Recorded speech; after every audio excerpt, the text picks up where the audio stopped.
Well, I am Christia Rogers, and I am the owner and president of Register Crossroads Counseling. And I have been invited to present like almost every year. And I'm so thankful that Pastor Brenda has been able to ask me to do um, this presentation. I've done it several times, and hopefully, I'll be able to give you guys some information about how to dodge marital crisis. So, with that being said, let me see, how long have you guys been married out there? If you don't mind, show me, type in the box over here to the side so I can see how long some of you guys have been married. Whew, 32 years. Pat, 25, 19, 2, 9, 6, 11. That is a beautiful thing. Thank you guys for showing up and showing out because it's hard. Oh, 42. Oh, yes, I think those were the winners. 8, 35, 28. Oh my gosh. Thank you guys. Carolyn, way to go. You guys, thank you for being here because it's real. You know, the struggle is real. So hopefully you guys have grabbed your pads. Oh, aspiring to marry. Okay. Grab some paper and pen because I think it's important to write some tips down. And then also, I'm going to make sure that Whitney and you guys get the opportunity to utilize, the PowerPoints that I have. So let's get cracking. Let's see here. So, this is a quote that was in the flyer, and I really liked it because marriage is bliss, but keeping it all together takes work.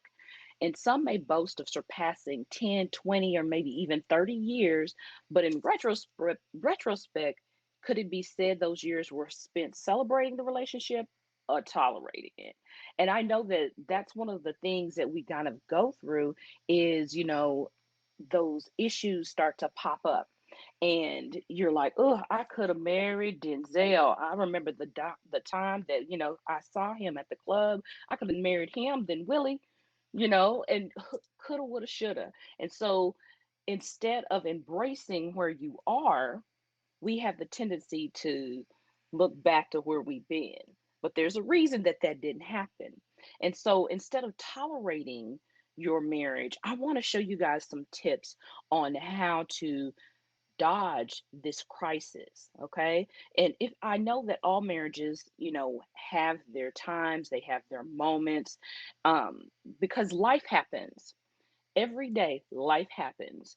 And I want to show you guys how to choose your partner. It is so important to choose your partner on a daily basis. And some of these tips are helpful to you guys, okay? But it's up to you guys. I can't give you, this magic fairy dust and just miraculously things happen. You guys are the ones that have to do the work, and you have to be willing to do the work, okay? Let me see out there who's willing to do the work in your relationships. Who is out there willing to do the work? Here, Miss Brooklyn, Drea, Bray, yes, Austin, let's work. I hear it. Let me see. Are any men in there that are willing to do the work too? All right. Let's get it. Let's get it. I love to hear it. All right.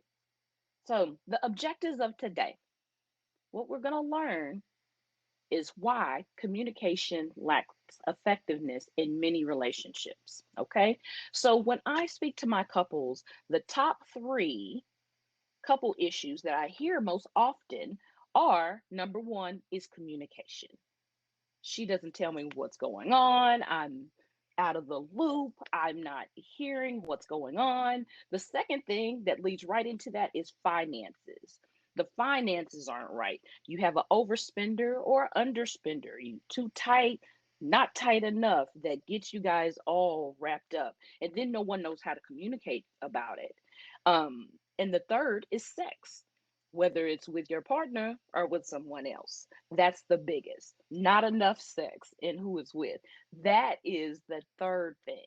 But you know what? In the last year, I have come across more people that have had this hidden issue that we don't talk about, guys. And it's called trauma. Yes, trauma from your past can inflict havoc onto your marriage. And we don't really talk about that, but we're going to talk about it today. The next, start or improve communication. What do we do? Where do we go from here, Christia? The third is active listening and how to improve listening skills. And I know this seems very just simplistic, like everybody knows how to listen, everybody knows how to communicate. That is so not true. So not true. And I'll show you why. And then lastly, and not leastly, is discuss broken trust and the difficulties of learning how to press beyond inhibitions and trust one another. Trusting one another. But first, you have to learn how to trust yourself. And so we're going to get into that next. Okay. So, first up, part one. Part one. Why does communication lack effectiveness? Well, before I go into that, number one is because humans are involved. Okay. If it was a computer talking, the computer rarely has, any conflict with another computer because it is what it is. It's zeros and ones when you get down to the deeper part of things. But what does happen with humans is we bring in all of that extra energy from previous relationships, your environment, your boss, your kids, and it comes into your relationship. And so the communication isn't effective. You have body language that, shows your partner that you're not ready to talk. You don't want to talk right now. I just came home from a bad day, had a wreck, and then all these kids come and jumping on me. That's the environment that we have.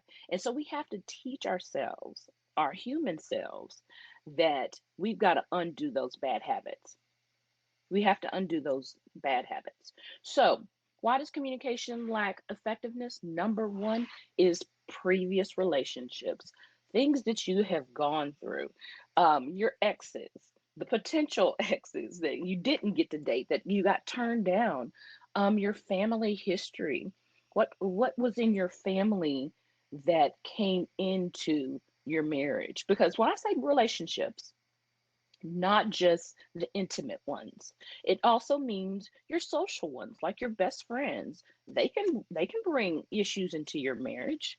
Think about your best friend that that is no longer your best friend because you had to get married. Think you've evolved, they didn't, or they evolved and you didn't. So those are relationships as well. The relationships with your parents, that's different also. That's a relationship that definitely affects your communication. Okay. Never learned how to communicate effectively. Okay. So if you didn't learn how, we take it for granted. And in your environment as a child, you watched your parents interact. You watched how they spoke to each other.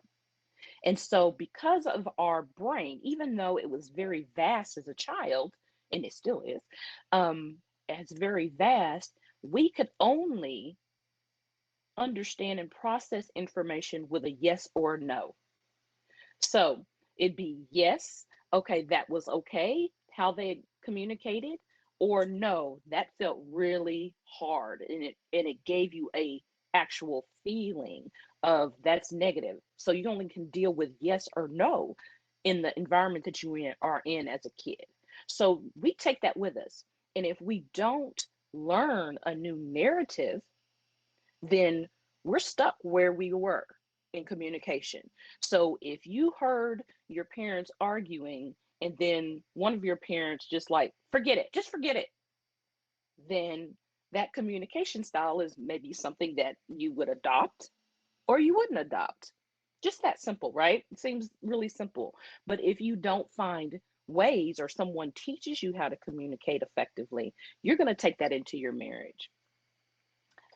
And the next one is denial or avoidance. We can sweep things under the rug.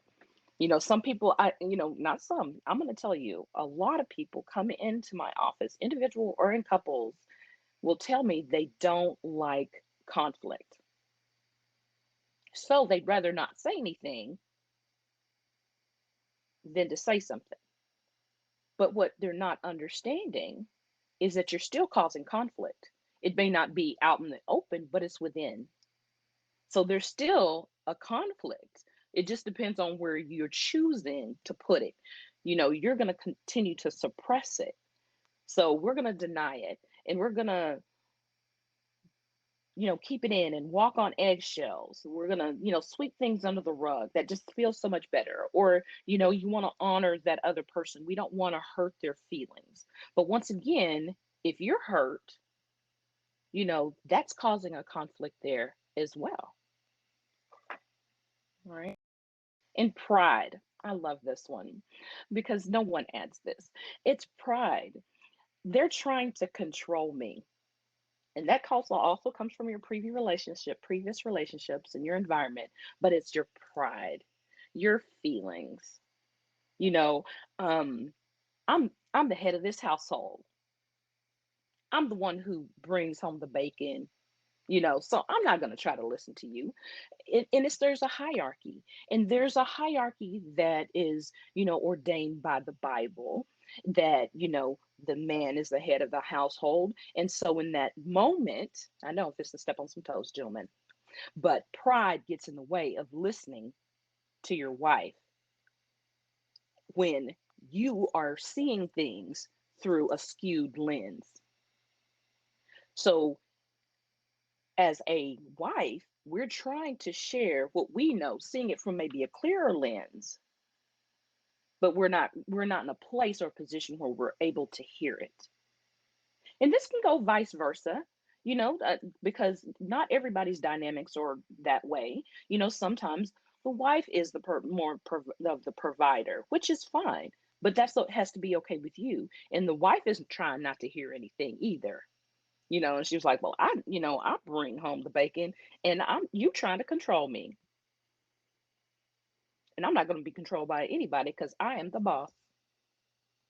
So pride gets in the way of that effective communication.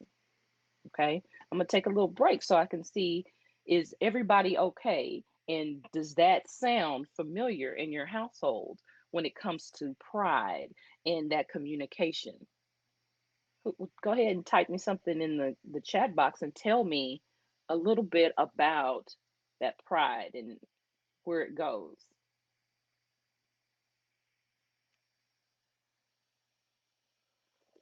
hmm Learning to swallow that pride. Yeah, how do we do that? How do we let go and allow? That's a word that you're going to hear a lot from me today, is allowing. And that allowing is going to be when you allow God to use you, so you can heal. But when we hold tight to stuff and feel like we're being controlled, we tend not to hear anyone. So not even our creator, okay? So the next one is lack of trust. Yeah, the lack of trust. And it's not just, and I know people's mind goes to, just the lack of trust because they broke a promise about infidelity, or they broke a promise of like they weren't going to lose their temper again and abuse. Trust isn't just those two hardcore things, it's trusting yourself with your partner, and trusting your emotions with your partner. Because if you can't trust your partner with your dreams, then what are you doing? It's bigger trust than that. The bigger, grander scheme of things. Do you trust your husband or wife with your children? Most of you would say yes. You're like, yeah, he's a good dad, he loves his kids. And I've had a couple of people like, no, because whenever I leave them alone, he's let them eat sweets and they've stayed up all night. The fun dad or the fun mom, that wants to be, there and being a good companion. But then also, can you trust them with your life, in the career changes and the advancements. Can you honestly, look to your right or your left or however you guys are sitting and say that you trust your partner? That's a biggest start, okay? And we're going to learn how to allow that trust back in, okay? Next is what we were talking about before, those past unresolved traumas. And let me rewind a little bit because sometimes we don't really know that we've been traumatized until someone points it out for us or until we've hit that all-time low and somebody's got to help dig you out. You don't know that you've been traumatized because also what happens in childhood is once you are making these yes, no, you also kind of get accustomed to it. So if there's things that have been happening in the household that you saw them, shove things under the rug, you also tend to think that that is the reality. If you saw abuse growing up in your home, it tends to be the reality. If perfectionism was required in the home, it becomes your reality. Is that traumatic? Yes. We are not perfect beings. Well, there's flaws all over the place. Our faces aren't symmetrical. Our arms and legs are not symmetrical. They're off by millimeters and centimeters and such. And so some of those traumas, we allow to continue to afflict us because no one helped us change that narrative. So in order to communicate well, we have to deal with all of these. And then the last, um, least effective way to communicate or is untreated mental health. Okay. How often do you guys have, if you look back on when you guys started dating, was that one of your introductory questions of when you started dating, whether or not the person across from you has had any mental health issues? I mean, that's kind of a buzzkill, right?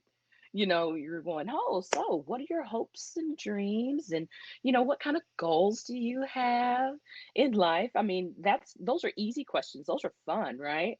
But no one asks of like, oh, so do you have anxiety? Do you ever get worried about stuff? Do you ever get depressed about stuff? I mean, those are real valid questions, especially in light of today. We probably should ask, and that seems very blunt and maybe, I don't know. I think, just saying it, I'm sure people, as you guys are, letting that sit in, that's a hard question. Does that make you guys uncomfortable to hear that? Yeah, I'm sure it does. And so that untreated mental health issues, if there's anxiety, if there has been PTSD, we have military people, that are also part of this. And, you had to deal with some stuff. And so if you haven't dealt with it and moved through it and healed from it, it's going to be very hard for you to communicate your wants and needs effectively with your partner. Okay? It's very difficult. So those untreated mental health issues that pop up. And you know what? In all fairness, some people that have been married for 42 years over here back then may not have had anything going on, or they are are capable of healing and doing what it took so that wouldn't affect their future. So you have to consider that too. And so then at that point, they're a healthy, functioning individual, but life happens as you're together and it starts to wither away because death of people in your life that can become an untreated mental health issue. Also, births, say for instance you have children, that can put a lot of pressure on a relationship. Losses of jobs, new jobs, relocation. I mean, all kinds of stuff can change a mental health issue with a snap of a finger. So we have to be prepared and aware. That's the first part of it, is learning how to be aware. Okay. The next one, part two, how do we start and or improve the communication? So you guys are rock stars. I know that there are some really nice times in your relationship that you can communicate well. I'm sure that it's is out there and you're like, yeah, me and my spouse, we can communicate. She's my best friend, he's my best friend. We're doing great. But there's times that, it kind of starts to deteriorate. So we have to remember that effective communication starts from within. So where do we start? With me, that person in the mirror that you just, you know, woke up and smiled at and brushed your teeth and washed your face. That person. It starts with them, not the partner. We can't control the partner in this. It has to be us. And lots of times, we want a quick fix. Give me the 1, 2, 3, Christia. You know, help me figure this out. Or they come in and say, hey, you need to fix her. She's not listening to me. She's just going around with an attitude. So we put that on the other person. But unfortunately, it doesn't start with us trying to fix someone else. It starts with you internally. No one can make you feel anything without your permission. So if you're feeling like you're not being, heard or something, well, are you giving the person permission to make you feel that way? You have to think about what you're doing with this information. Okay. So first, what we're going to do in part two is we're going to identify your type of communication. All right. Is that passive? Is that aggressive? Is it passive aggressive? I love this conversation. It's going to bring about a lot of questions. And oh, also, time out. Please make sure that you are, keeping notes on questions that you want to ask. And at the end, we're going to answer some of the questions. So if I'm going to try to, give some time in between to give some chat time, but at the end, I definitely want to look into your questions. Okay. So the next one is it assertive, aggressive, passive, or passive aggressive? All right. The next one, we have to self reflect. And what that means is we have to meditate or give serious thought about your character, your actions, and your motives. See what I mean? Talking about yourself. We have to think about that. Was I trying to be manipulative when I gave her the puppy dog eyes? Or when I, touched her shoulder real nice? Was I being manipulative? You got to really call yourself out. This is self-reflection is hard.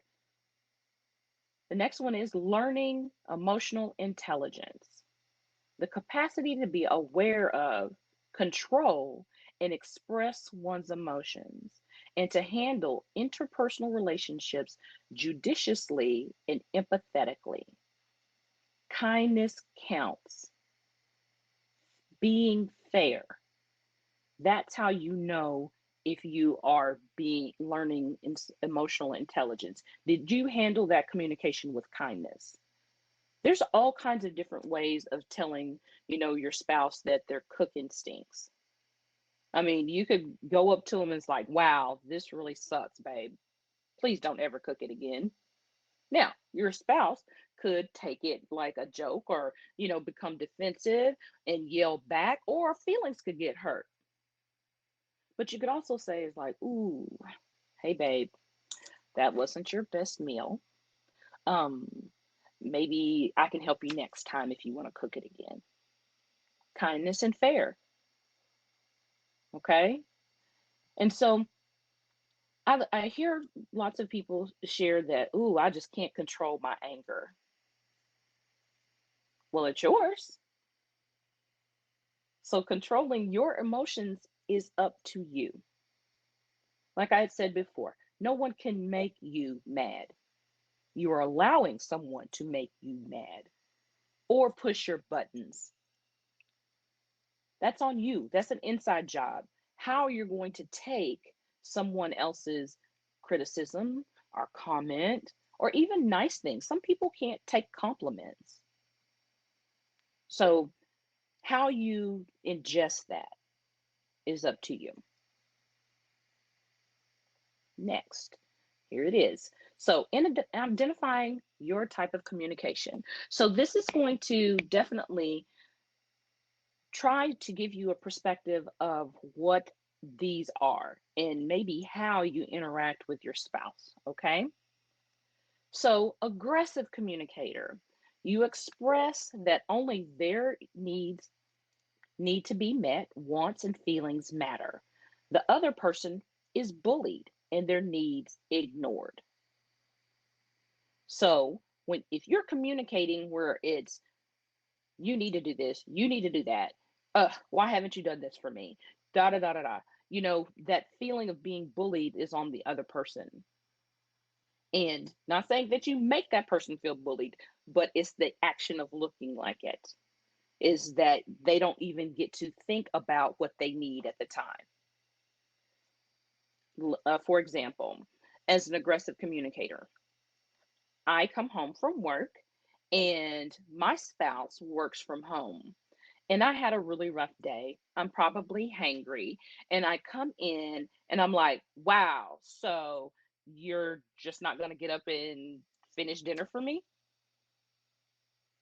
Yeah, with a little sarcasm in there. So, to me, sarcasm is intelligent meets passive aggressive when it comes to that. So you get the sarcasm in there too. So you feel bullied and you're just about what you need right now, right then, regardless of what your spouse may have been doing prior to your needs wanting to be met. So that's the aggressive communicator. The passive communicator is the receiving in person, is prioritizing the needs and wants and feelings of others, even at their own expense. This can lead to being taken advantage of. And another thing is that I want to also add in here that's not with these definitions is, we enable sometimes because we're supposed to be the passive, partner. The wife should be passive and lean into and do whatever, needs to be done for that other person. That's true. There should be some of that give and take, but when your needs aren't being met, that's not going back to being fair in the relationship. And you could be taken advantage of. Because even in relationships, your kindness could be seen as a weakness. So, oh, she'll always fix that. Or, oh, he'll always do that for me. Always. And yes, ladies, it can happen the other way that we take advantage of our husbands. Yes, they should take care of us, but it also should be reciprocated.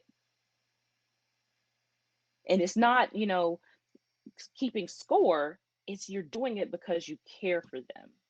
Hey babe, you know what, next time let me do that for you. Let me help you do something for you because I know you're going to take care of me, so let me take care of you. So it should be reciprocated, not passively. Then the passive aggressive, like I said, that's when the sarcasm comes in.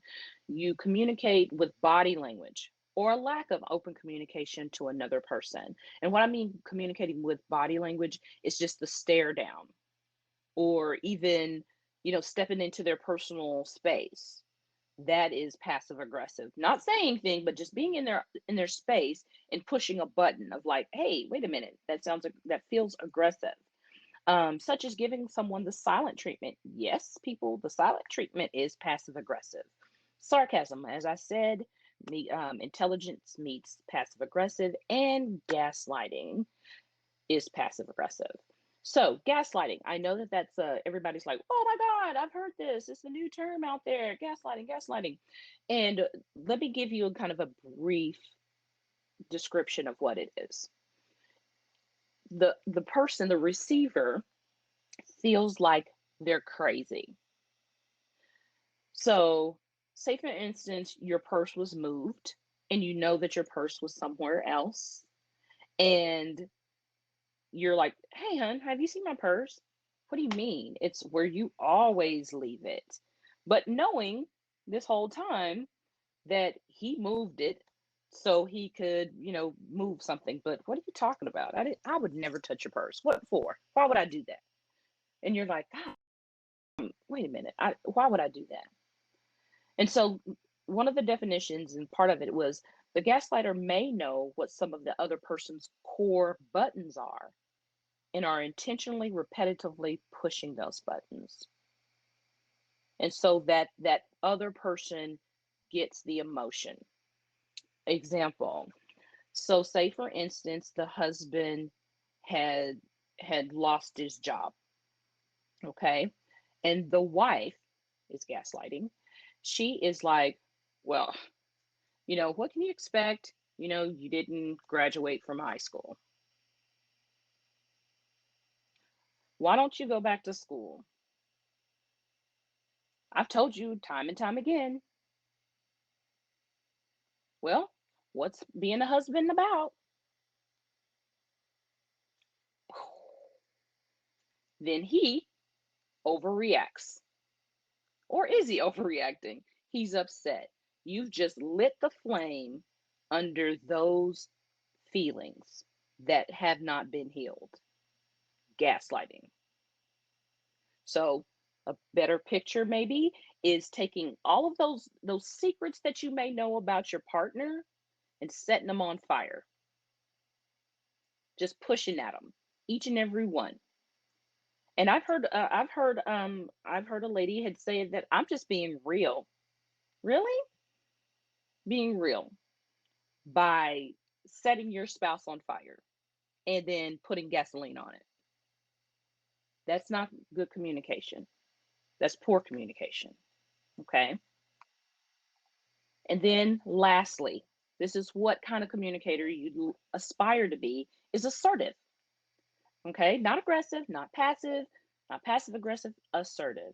That emphasizes the importance of both people's needs. You use confidence and are willing to compromise.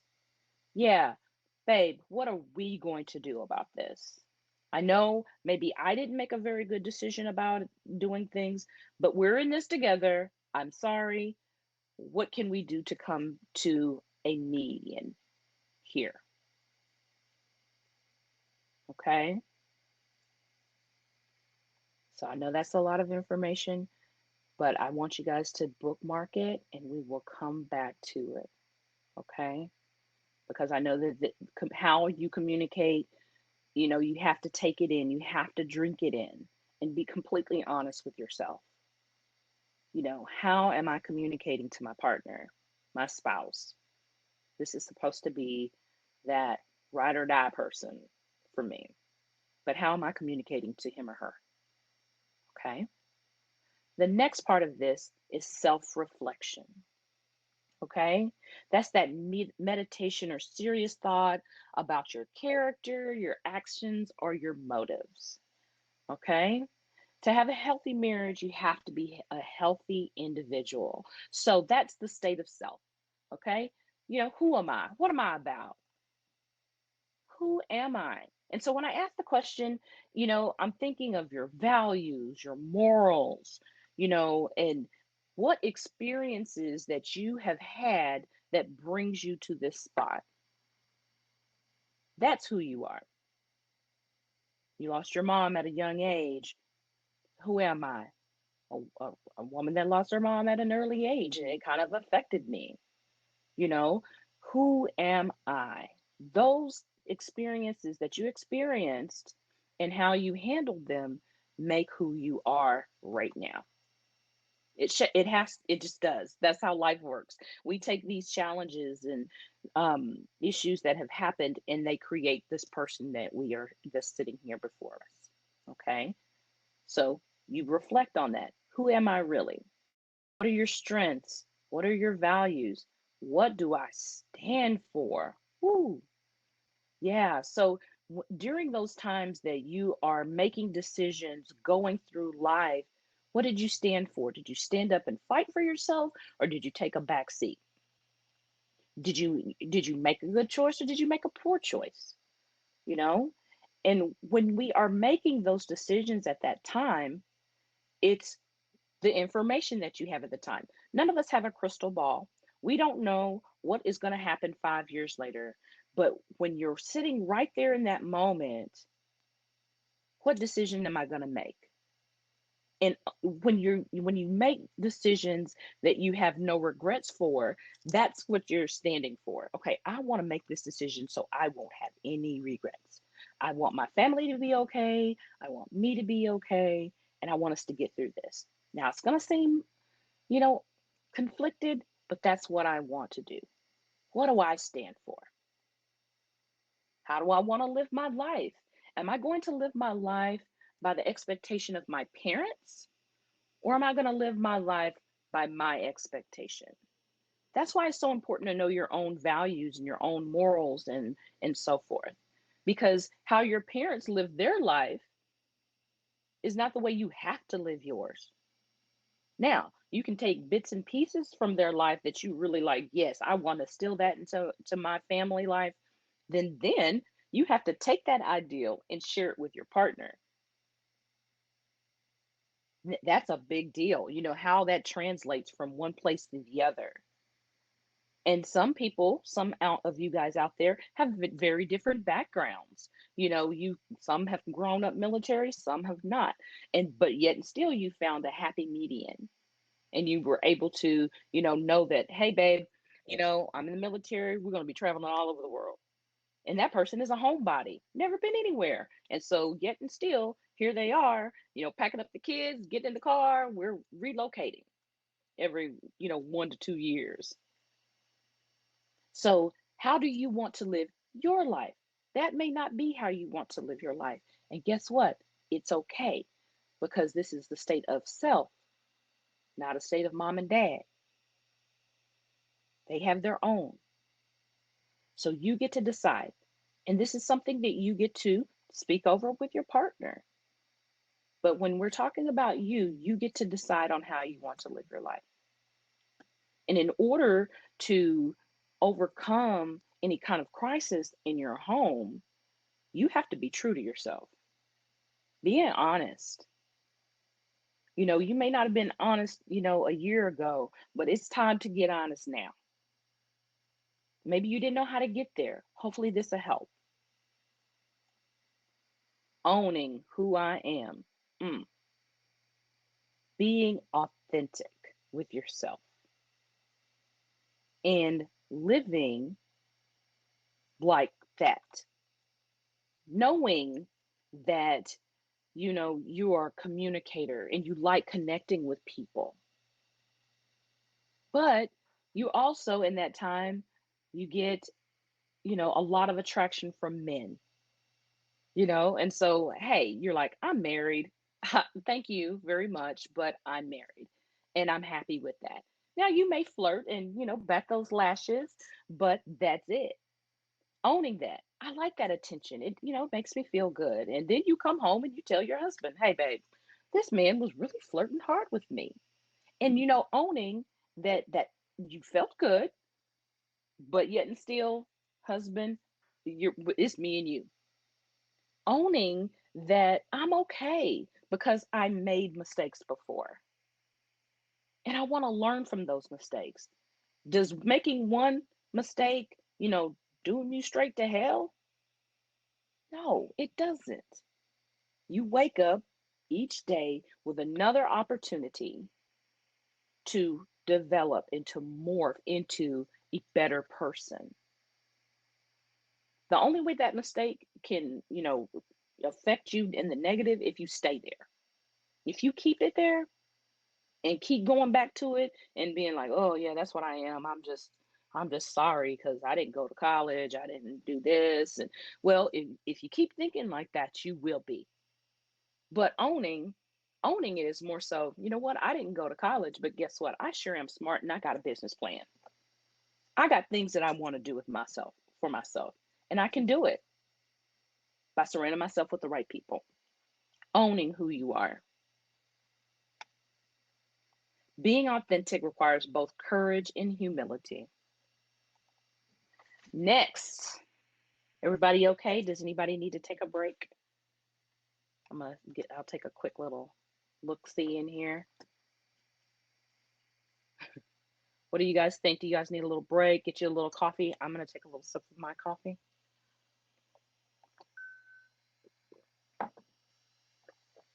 Okay. Everybody on good with the pace? Because I know it's a lot of information, but hopefully it's all coming together. Okay. All right. Good job. Next is that emotional learning, emotional intelligence. That is the capacity to be aware of, control, and express one's own emotions and handle interpersonal relationships judiciously and empathetically. Being aware, okay? Being self aware of life and how it affects you and your relationship. Hmm. I'm going to read that again because that was good. Self aware of life and how it affects your relationship. So that goes back to, life, and it gives you detours. Okay. There's births in life, there's deaths in life, there's miscarriages in families, you know, those things can wreck a marriage. But if you're self aware and knowing, hey, this is wearing on me, this is hard. What do I need to do next? I need to be aware that I'm not going to hold it against my husband. I'm not going to hold it against my wife. I'm going to get the help that I need. So in order for me to get it, knowing what's going on, that's, knowing that I need to get back on my knees and start praying. That's your spirituality, that connection. Get back home to those knees. Knowing your love languages is one that I really like. I also teach that. I didn't really talk about it today, but knowing how you need to be loved and how you like to be loved. Okay. Once you're a partner and you know that, you're aware of, my husband likes notes in his lunch when I pack him up. Shoot, he likes me to make his lunch for him. Those are the simple things that we don't pay attention to. And so we have to be aware. I like it when my husband hugs me when he comes home from work. I like it when my wife, she flirts with me around the house. Those are things that you have to be aware of, okay? And so you can have that social and emotional intelligence. Being woke, all right? That's a deeper understanding of how your thinking, feeling, and your behavior affects you and your relationship. Okay. How that your understanding of you. So if you have some of those unresolved traumas, you have to understand that every time X happens, I respond this way. I mean, you guys don't understand. This is deep. This is really deep. This isn't on the surface of like, a misinterpretation of someone's body language. No, this is real. This is really deep of like how your behavior will affect your wife or husband, your children, then that next circle of like your in-laws and your parents. So whatever you're doing, those decisions that you're making, how it affects the other person on the other side. Are you tearing them down with negativity?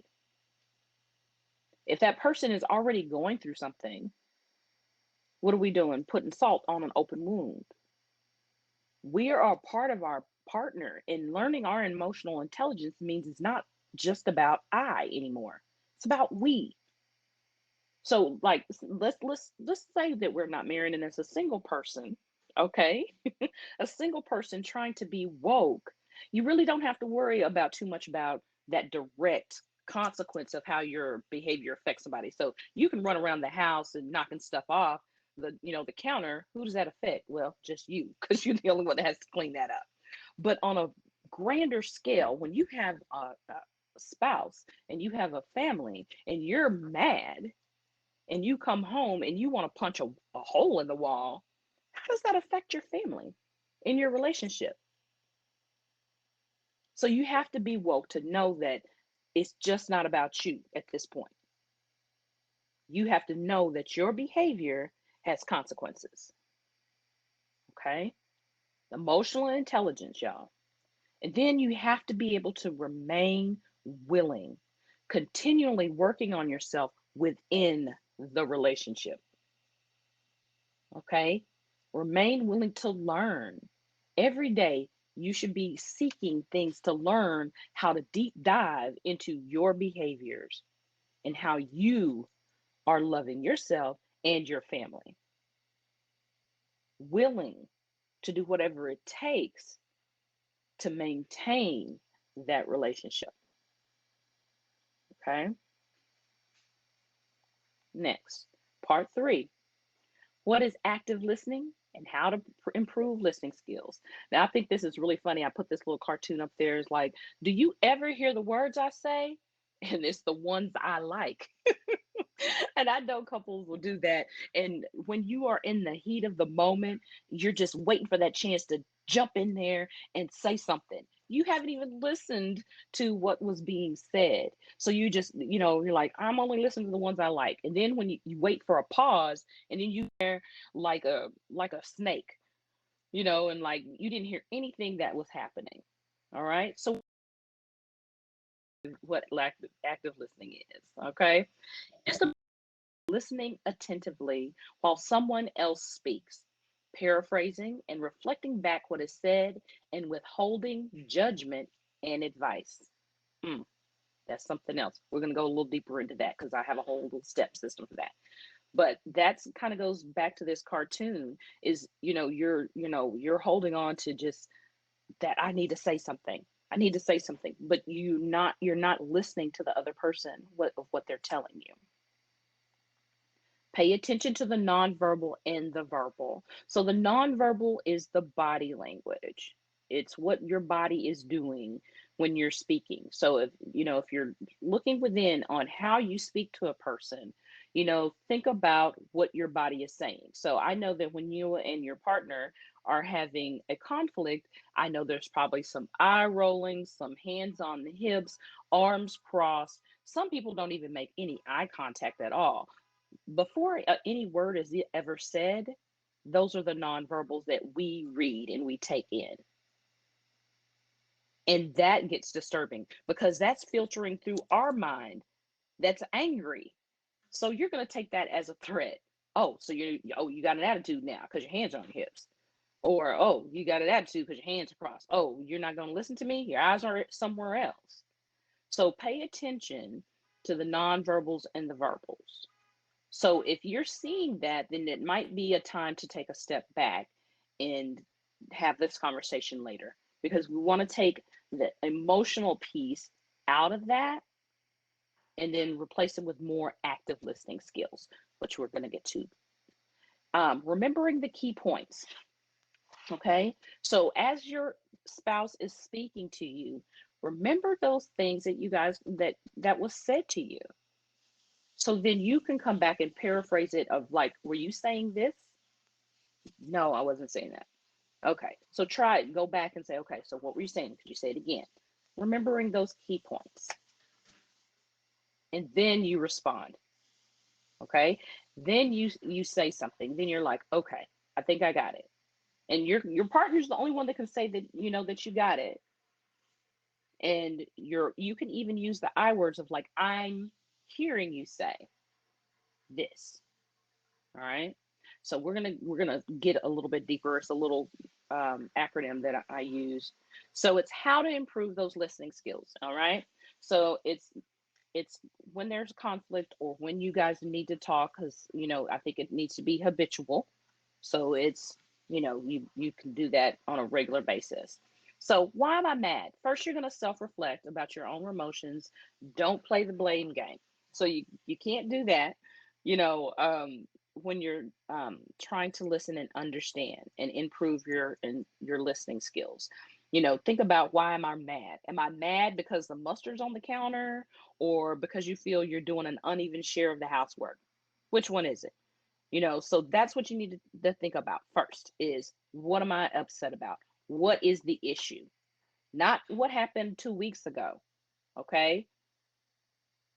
If it happened 2 weeks ago, we should have addressed it 2 weeks ago, not now. All right. So thinking about that, what is the issue right now? Why am I mad? Why am I frustrated?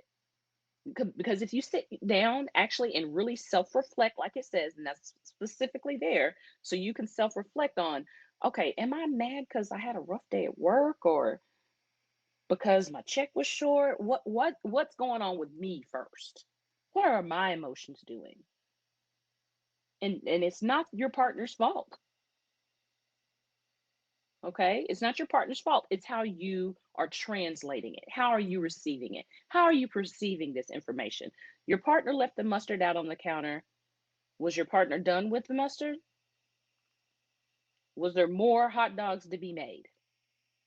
Did she know one of the kids need to come in and use the mustard? So no blaming. You need to get that information. So why am I mad? Next, what is the issue? I kind of guess I went into that. Focus on the issue, not the person and all of their shortcomings. Not a productive conversation. When you're insulting, it's not productive when you're insulting, yelling, mocking tones, sarcasm. Stop the discussion when that happens. Okay. So when you guys are start whizzing in those negative things, those short sarcasm and the hands on your hips and rolling your eyes, okay, that probably needs to stop. Okay, at that point, because number one, whomever is doing that with those nonverbals is not in the headspace to hear. Okay, they're not in the headspace to hear. So I'll show you that too. You're listening with reflection. Listen to your spouse, then paraphrase what you heard. Continue until it is clear. Then share your side. Use your basic active listening skills when expressing self use I statements. I feel hurt. I feel angry. I feel scared when you yell. Okay. And just because that you start the sentence with I does not mean that you can say what you want. Say for instance, I feel you are ignoring me. That's not really it. Okay. I feel hurt when you don't speak to me when you come through the door.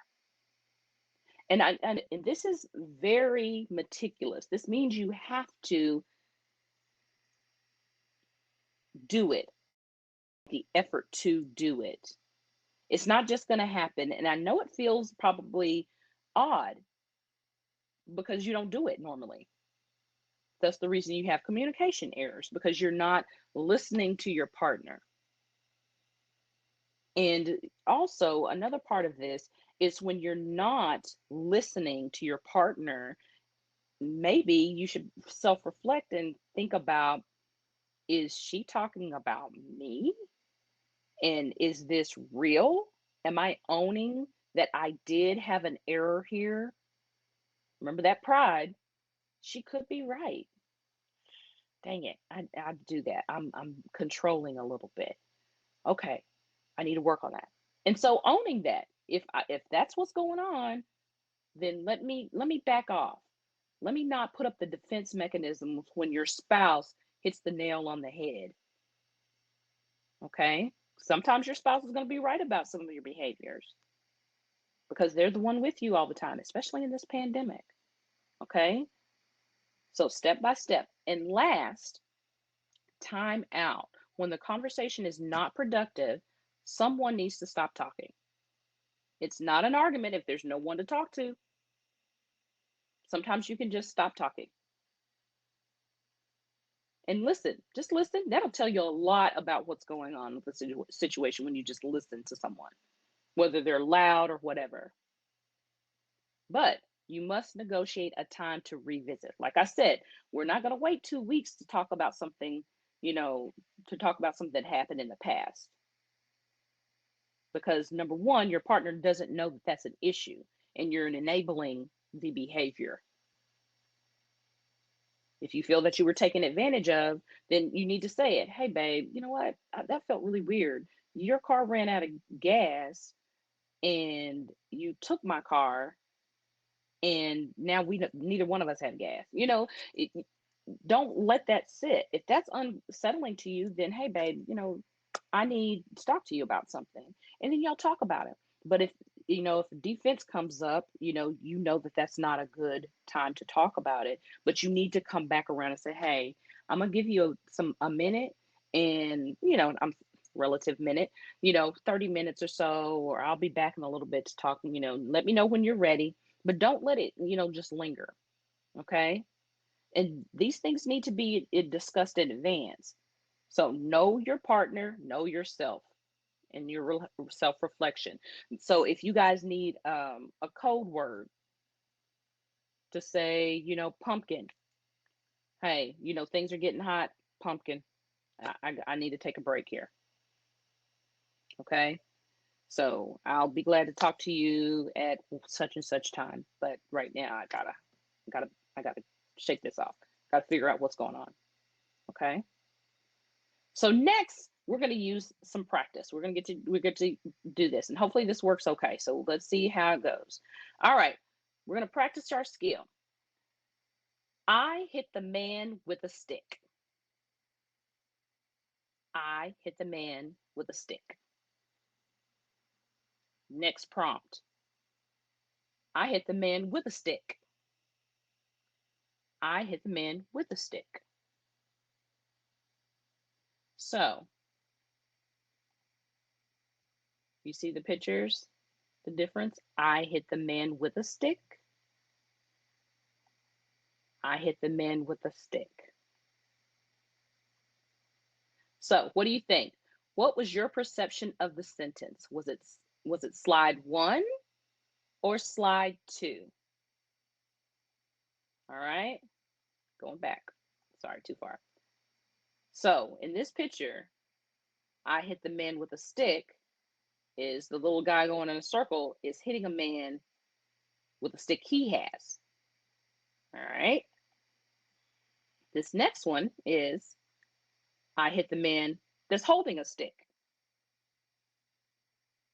All right. So tell me what you got. Put in the chat which one of you saw slide 1 as the answer or who saw slide 2 as the answer. Slide 1 or 2? 1. Okay. Was that Clarence or Brenda who said that? Okay, lots of slide 1s. Okay. Thank you, Clarence, for slide 1.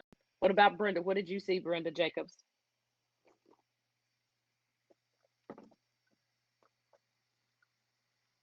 Slide 2. Okay. Pat, slide 2. All right. Yep. And Brenda Carradine, slide 2 for me. All right. Michael and Tracy. Was it Michael or Tracy who saw 2? Both. Okay, good. That's good.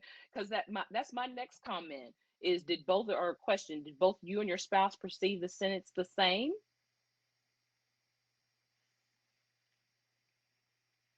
Okay, I see 2s coming up. Both. Okay, both 1. All right, that's good. So it's all about perception. Okay, it's all about perception. So let me give you a picture. Let's do a little science. Prefrontal lobe. Everybody knows where that is, the front of the head. So that is what everything that you take in sensory, auditory, visually, etc., is filtered through. Okay, so like we had talked about, traumas and previous environments and relationships shape and form that prefrontal cortex. Okay. So, with your perception, if you're perceiving things and you're looking at your relationship, your marriage, yourself, your family through this warped lens or filter, you're going to see things different. Okay. Things are just going to be different for you. But that's why self awareness is so important. You've got to take that step back within and say, "Ooh, you know what? Wait a minute. Some of these trauma things are peaking up because my wife didn't say that. My mom would have said that." And just because it sounded from familiar doesn't, that's a trigger. So I need to be aware of that. All right? I know that's huge. But perception is everything, and so you have to ask yourself, what am I perceiving? And if it's different from my spouse, it's okay, but you got to be able to be open for that, open to communicate what those are. you know I heard it this way, and take that pride out of it. this was a good example of it. Some people heard one, some people heard two, and it's okay. We're all going to have a different perception because of our experiences. All right, moving right along. I love this quote right here. Marriage isn't 50-50. Divorce is 50-50, especially here in Texas. Marriage must be 100-100. It isn't dividing everything in half, but giving everything you've got. Everything, every time. And you're doing it because you love your partner, you trust your partner, you trust yourself with your partner. Okay? Now, the last area is trust. Okay? Our last component of dodging the marriage crisis is identifying and discussing broken trust and the difficulties of learning how to press beyond those inhibitions and trust one another. And there was a quote that Pastor Brenda put on here is from Braylick's Rules of Success. Is trust only those who stand to lose as much as you when things go wrong. Man, I had to think about that. I said, "Ooh, that's deep. That's really, really deep." And I was like, "Man, that's some good stuff." And so you want to put yourself in a situation where you and your partner, I'm gonna say it street code. Your partner knows where all the bodies buried. Okay, they know. They're like your Thelma to your Louise, except you guys are not driving off a cliff. I hope you don't have to be in that situation, but it's true. This is the person you want to be with because they're gonna be in it for you, and you in it for them because they could lose as much as you. And feel that your family, your job, it hurts when you've lost trust. Okay. And how do you lose trust, guys? Is that your words don't match your actions. At the beginning of the relationship, everybody's all in. Oh gosh, you're great, this is awesome, I plan to do this and this. But does it ever come to fruition? Okay. And it doesn't, and just the broken trust doesn't come just from outside the marriage. It can be right there in the middle, front and center, sitting on the couch with you, having dinner and watching TV. Trust is right there. It's what you guys build. Okay. Next, part four, pressing beyond these inhibitions, forgiving yourself and your spouse, allowing your spouse to make amends. Ooh, I know that's not easy. And both of you guys have to be willing to make change. Being allowing, remember I said we get back to allowing and being open to, being vulnerable to, in order to make amends. You have to allow that back in. Okay. You have to allow for that. And committing, committing to your individual personal development. Okay. Because those those individuals that are involved in this personal development has to keep striving for theirs in order for it to work together. Okay. And sometimes that means that we have to allow our partners to go out on ventures. Hey, just like I mentioned, the military family. Hey, babe, I'm in the military. This is what we're going to do. Okay. I got you. I'm with you. We're going to commit. You have to have that conversation. We're committing to our hard 30, 40 years in the military so we can retire and do what we want. Okay. Have that conversation with your spouse. Okay. Because if you don't, you're going to leave somebody high and dry.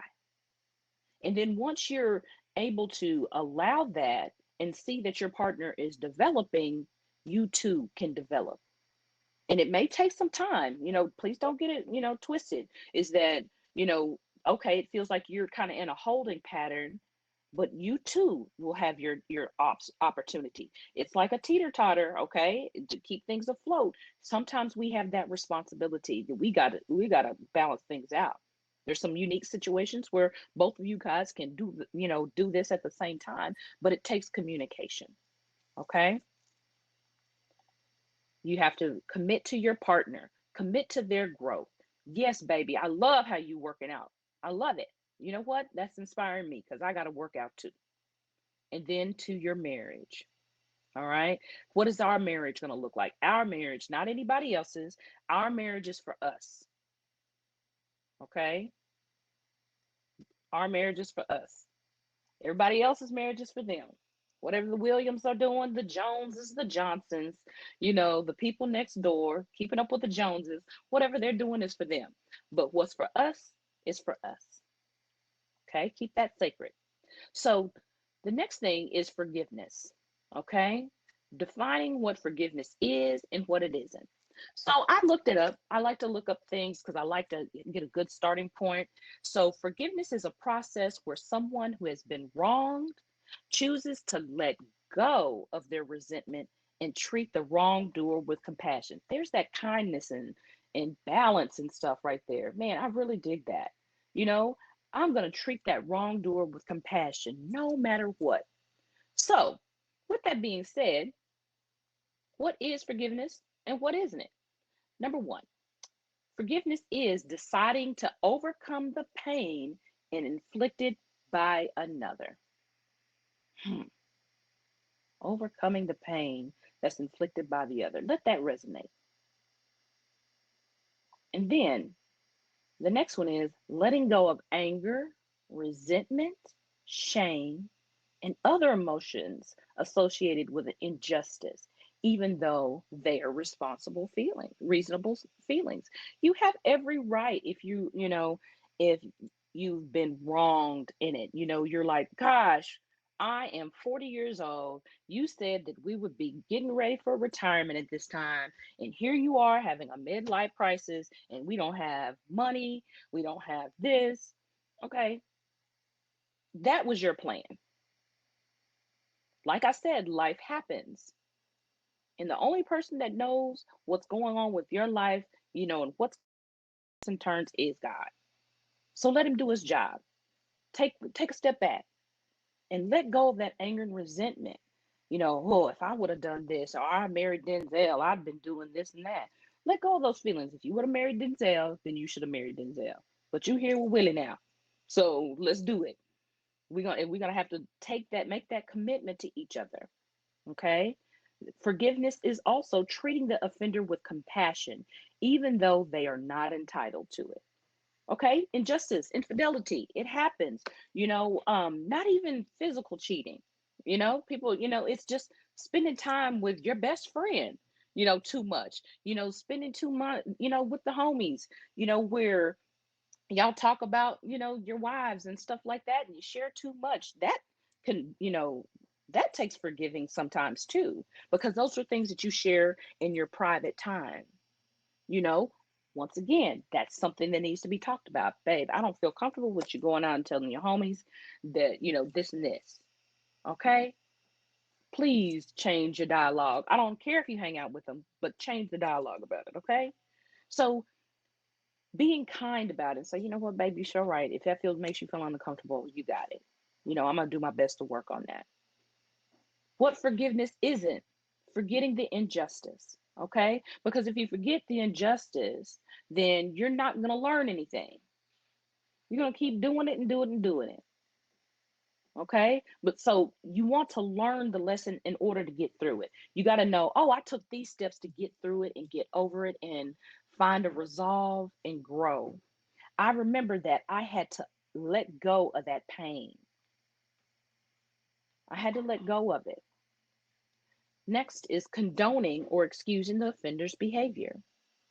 If you're in an abusive, emotional or physical abusive relationship, you're not condoning that was okay. It hurt. It was horrible, and you have some triggers that come along with it. But I can still forgive and move forward with that. And I know I mean, I'm not trying to simplify this. It's hard to let go. But letting go and wishing for revenge is not forgiveness. Okay? You want to see that person do well. Hopefully they got the help that they need. Help, or maybe you're sitting there with them as they get the help that they need. Whatever decision you made, knowing forgiveness isn't just letting go and then wishing they get their revenge. Okay. Forgiveness isn't necessarily reconciling. Hmm, that's a good one. So if you're in this crisis and it wrecked your marriage, you have to take ownership once again, thinking about yourself of, okay, really, what am I holding on to? Okay, can I let go?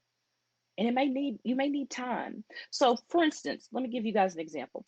Hold your fist really, really tight. Put your one hand in a ball and hold it into a fist. Okay? And so hold it there while I'm talking to you guys. So reconciliation doesn't necessarily mean that you have to go back. It doesn't. Now, I would hope that you're able to have that. Hold your fist tight, because I have to remind you, because it's hard because you're focusing only on holding your fist tight. Okay. So now release that fist. So I'm going to take a poll, or just not really a poll, but I want you guys to take a look and put in the chat. I want to know, how hard was it to keep your hand focused on that fist?